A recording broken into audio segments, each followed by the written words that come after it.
Bienvenidos y bienvenidas a Acorde Intermitente, un programa donde las historias y la música son las principales protagonistas. No sé ni cómo presentarla porque llevo mucho tiempo queriendo tenerla por aquí. Hoy recibimos a un artista que para mí tiene muchísima proyección y que es alguien que sabe, ¿no?, brillar mucho por cómo cuenta las cosas, lo que siente. Así que bienvenida, Celia Bex. Muchas gracias, Candela, muchas gracias por invitarme. A ver si pronuncio tu apellido bien, yo creo que Sí, sí. perfectamente. Tal cual, ¿no? Sí. Bueno, vienes de un año bastante intenso, Ujú. podríamos hablar, con ese EP y ahora con el LP que nos vienes a presentar hoy. ¿En qué momento te encuentras y cómo te sientes? Que es muy importante preguntar esto también. Pues estoy muy bien, la verdad es estoy muy alineada con mi cabeza y mi corazón, muy en paz conmigo misma y muy satisfecha con el trabajo que vengo haciendo, que estoy presentando hoy aquí, pero al mismo tiempo también lo estoy viviendo como un poco de un parto, porque he estado tantísimo tiempo trabajando en Han sido este... 2 años o más de 2 2 años, años sí. preparando este proyecto, ¿no? Desde que empecé a componer las canciones que luego ya han confluido en un álbum, porque al principio no pensé hacer un álbum y luego de repente sí. Entonces, claro, este proceso que yo he pasado mentalmente de decir, Ujú. tengo una canción que trata de esto, anda, esta canción también más o menos va en la misma onda.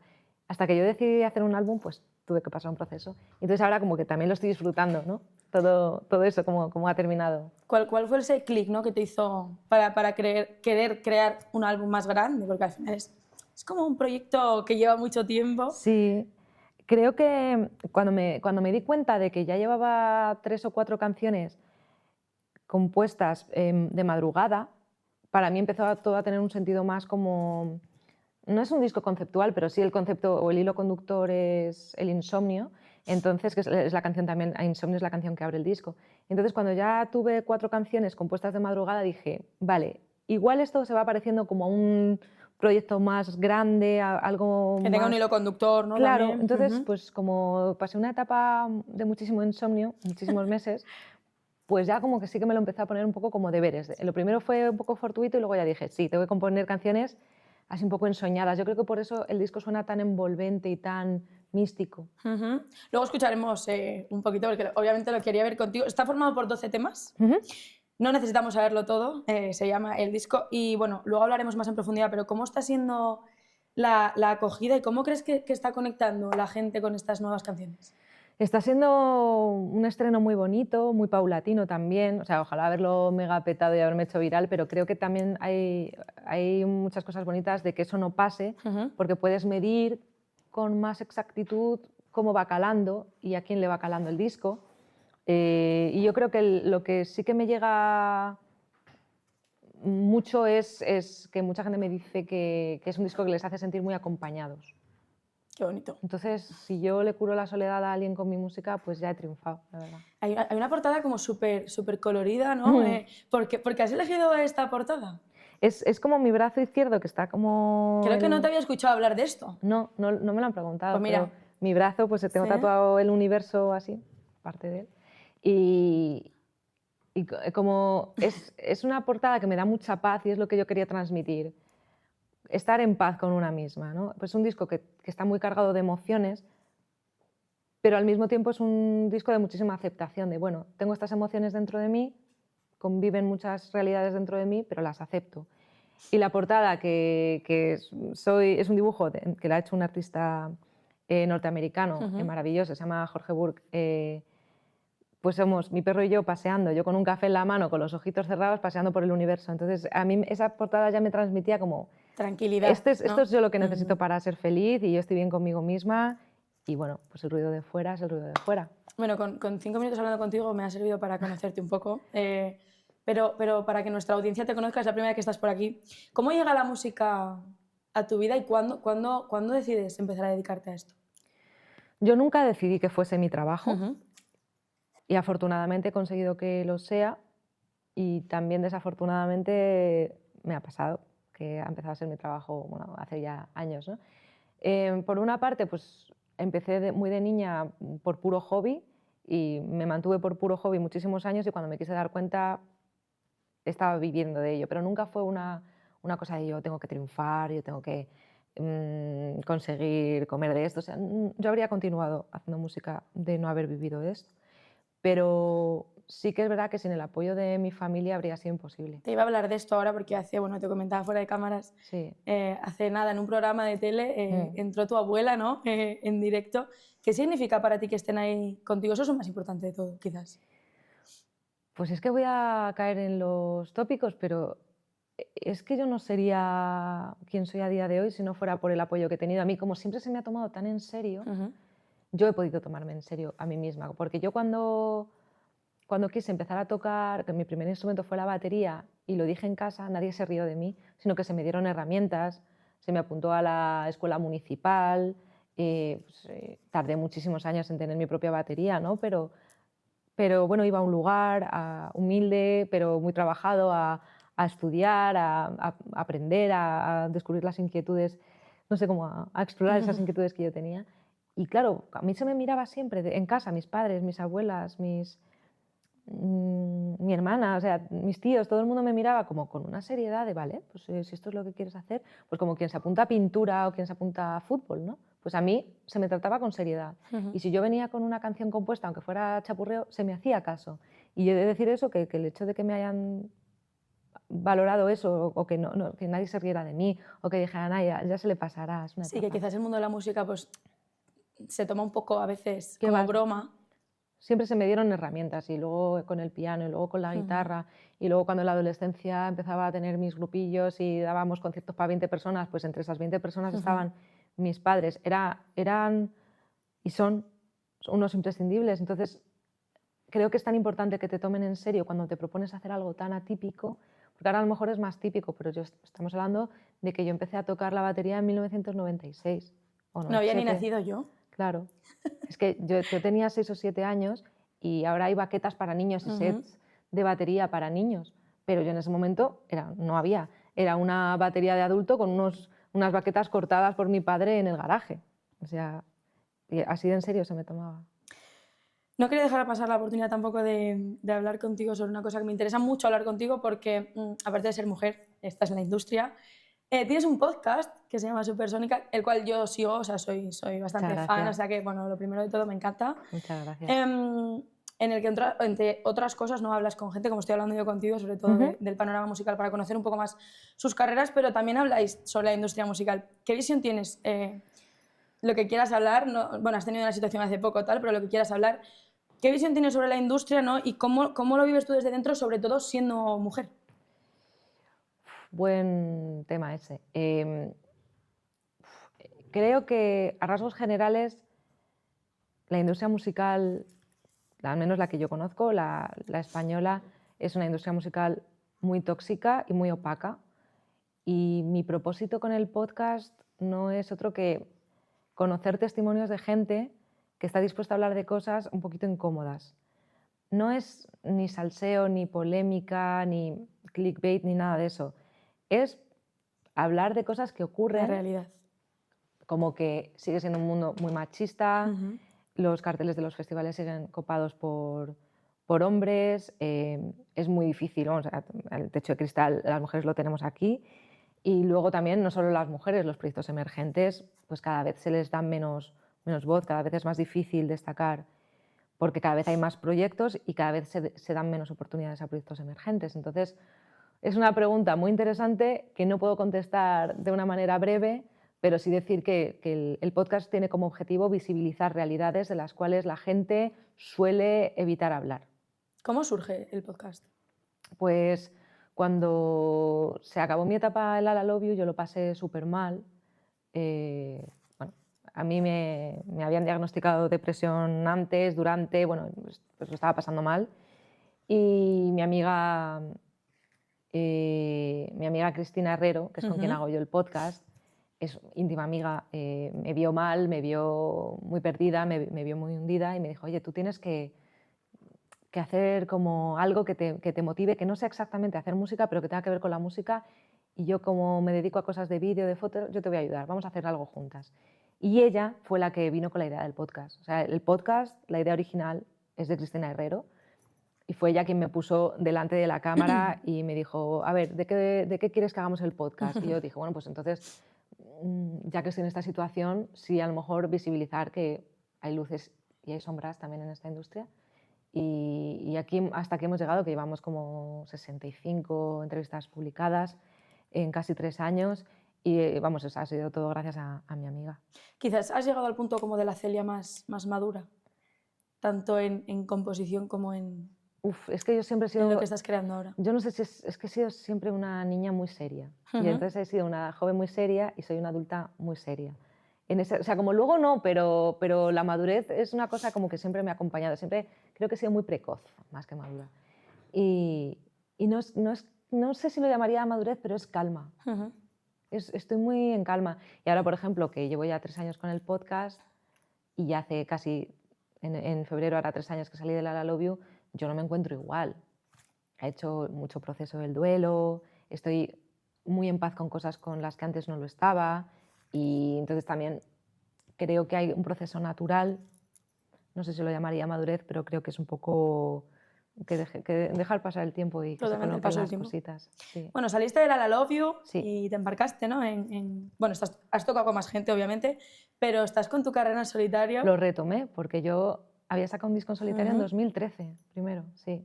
¿Cómo fue la transición, ¿no? De volver a retomar eso y mostrarnos tus canciones. Muy dura.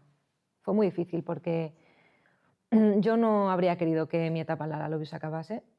Me habría encantado poder continuar, pero por circunstancias no se pudo y tomé la decisión de que mi lugar ya no estaba ahí. O sea, como no tomé la decisión, más bien me di cuenta, entonces tomé la decisión de salir.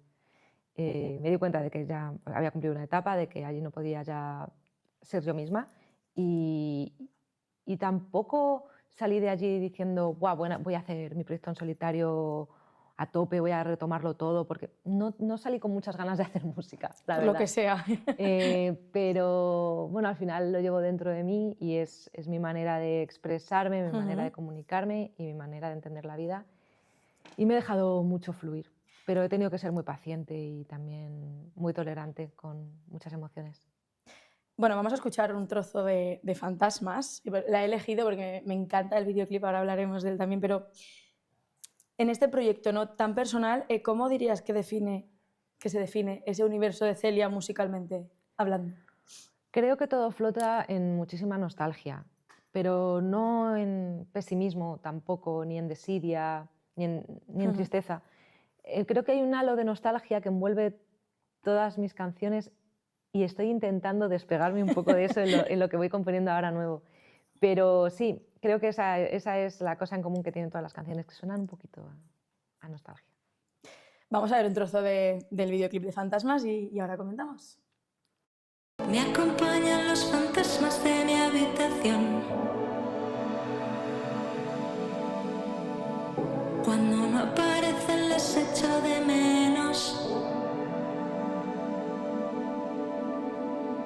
El psicólogo me dice tiene solución. Tengo la herramienta pero no la quiero.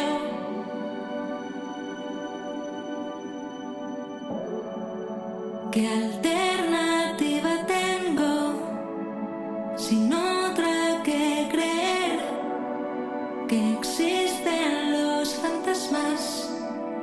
Porque los puedo ver.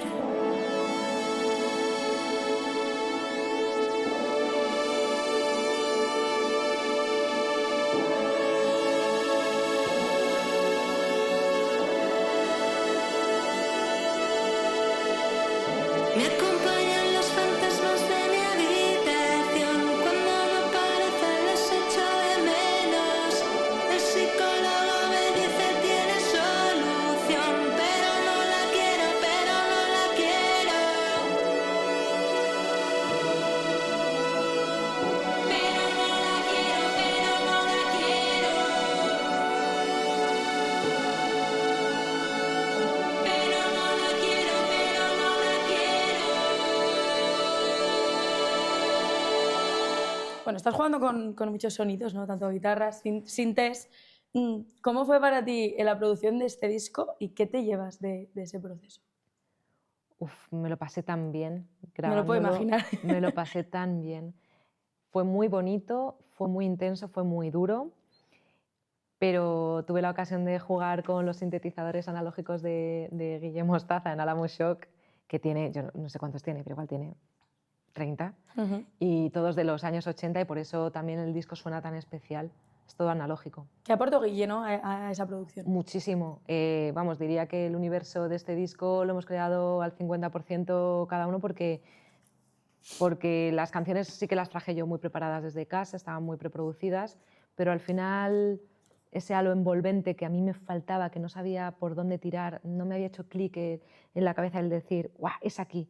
Él lo hizo. De repente empecé a escuchar estas atmósferas que él creaba y yo decía, por aquí es. Qué importante es, ¿no? Encontrar a nivel producción a la persona que te haga esto, ¿no?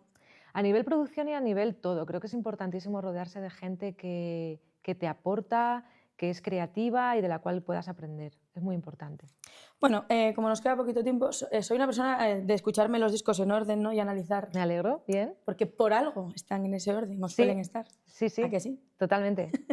Entonces me gusta como analizar mucho. He leído una frase como confundes éxito con clase y te quería preguntar un poco qué es el éxito para ti realmente.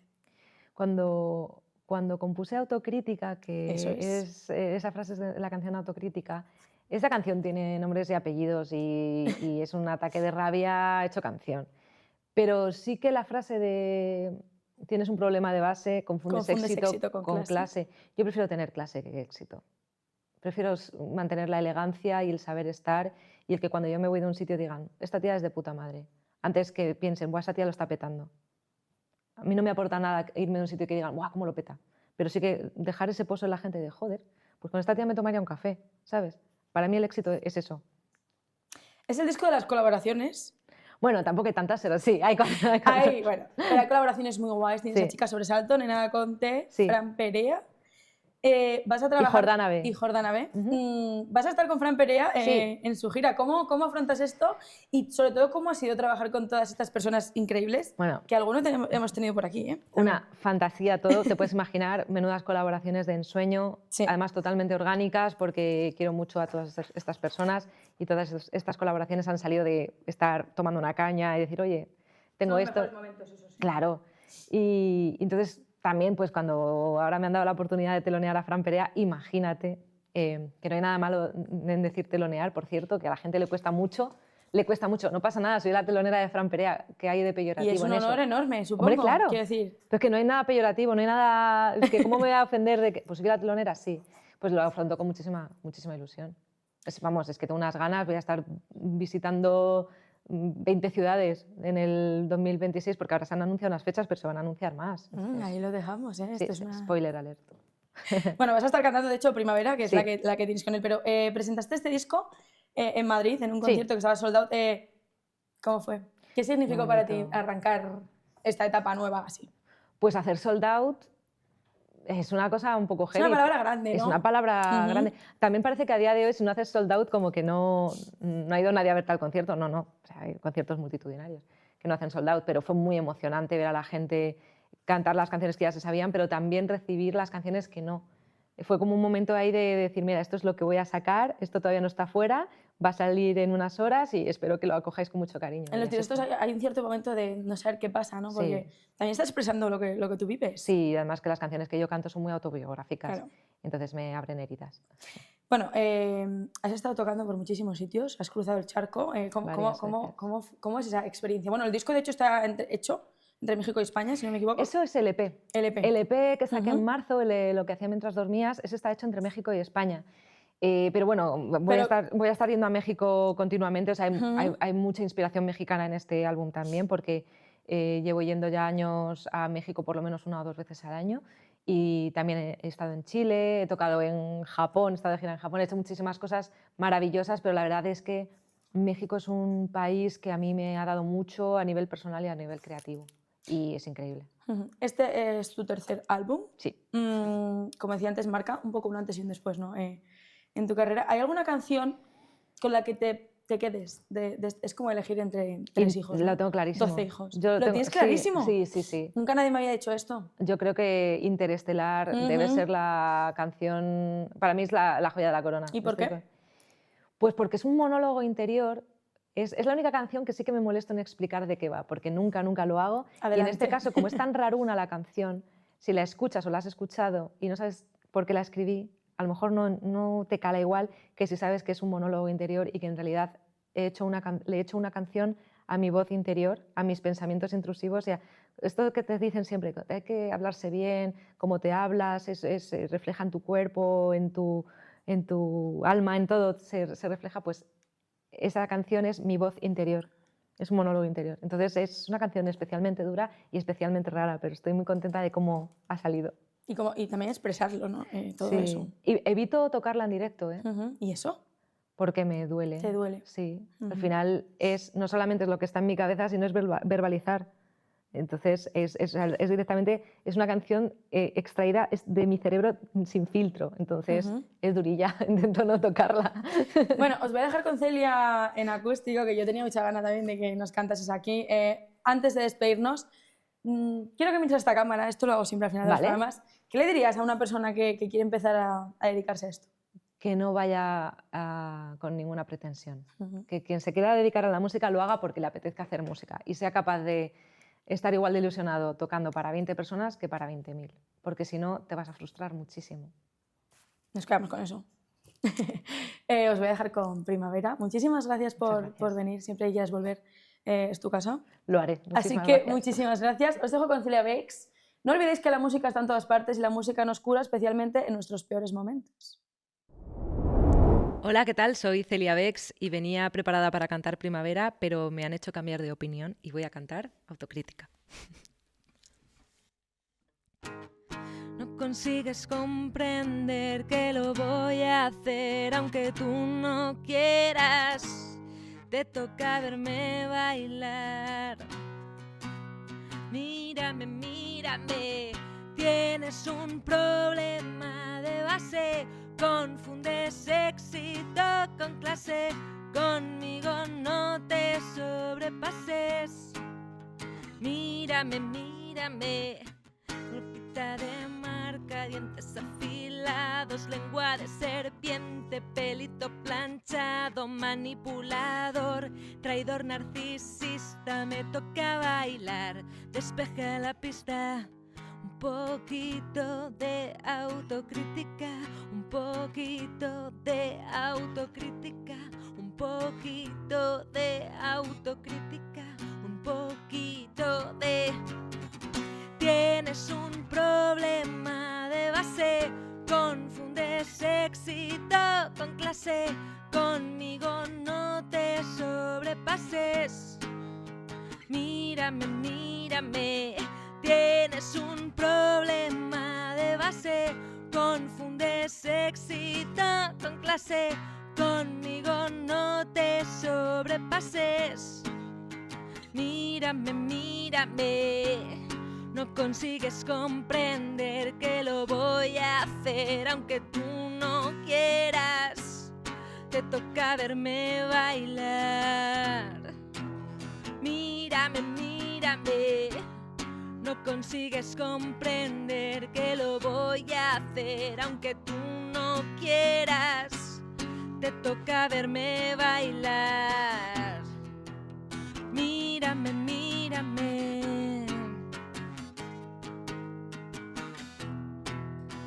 Mírame, mírame.